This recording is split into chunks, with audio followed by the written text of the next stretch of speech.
Dear viewers, इस topic को अंग्रेजी में देखने के लिए देखिए हमारा इंग्लिश यूट्यूब चैनल। नमस्कार, दृष्टि आईएएस के टू द पॉइंट प्रोग्राम में आपका स्वागत है। आज हम बात करेंगे सुर्खियों में कार्बन बाजार के बारे में। सबसे पहले जान लेते हैं कि यह चर्चा में क्यों है।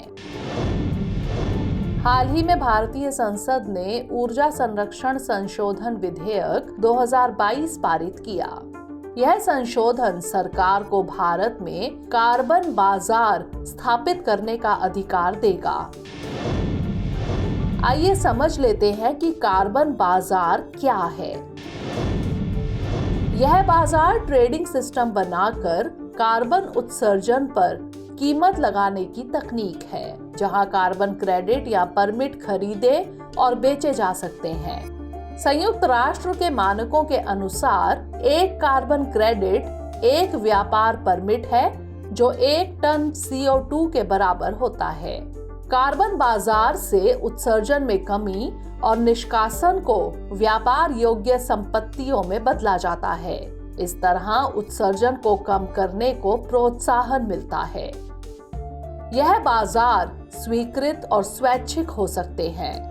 इसमें कोई देश या वहां की सरकारें अपने उत्सर्जन में कमी के लक्ष्यों के आधार पर कार्बन भत्ते या कैप निर्धारित करती है। जलवायु परिवर्तन पर संयुक्त राष्ट्र के क्योटो प्रोटोकॉल के तहत वर्ष 1997 में कार्बन व्यापार औपचारिक रूप से शुरू हुआ, जिसमें 150 से अधिक राष्ट्र हस्ताक्षर करता थे। अब समझ लेते हैं कि कार्बन बाजार की जरूरत क्यों है।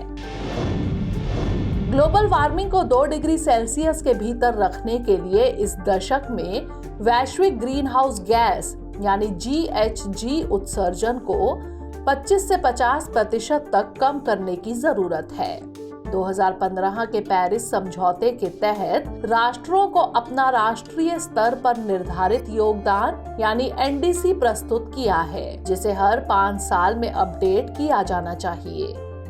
NDCs शुद्ध शून्य उत्सर्जन प्राप्त करने के लिए लक्ष्य निर्धारित करने वाले देशों की जलवायु प्रतिबद्धताएं हैं। उदाहरण के लिए भारत 2070 तक शुद्ध शून्य उत्सर्जन के अपने लक्ष्य को प्राप्त करने के लिए एक दीर्घकालिक रोड मैप पर काम कर रहा है। पेरिस समझौते के अनुच्छेद 6 में देशों द्वारा अपने NDC को पूरा करने के लिए अंतर्राष्ट्रीय कार्बन बाजारों के उपयोग का प्रावधान है।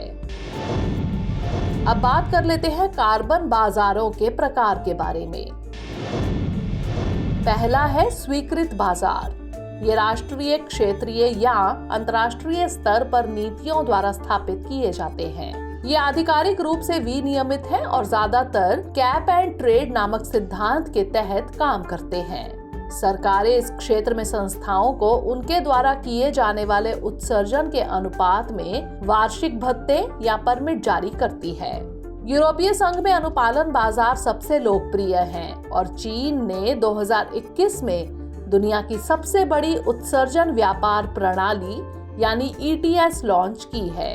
अगला है स्वैच्छिक बाजार। यह उत्सर्जकों द्वारा स्वैच्छिक आधार पर कार्बन क्रेडिट जारी करने, खरीदने और बेचने को संदर्भित करता है।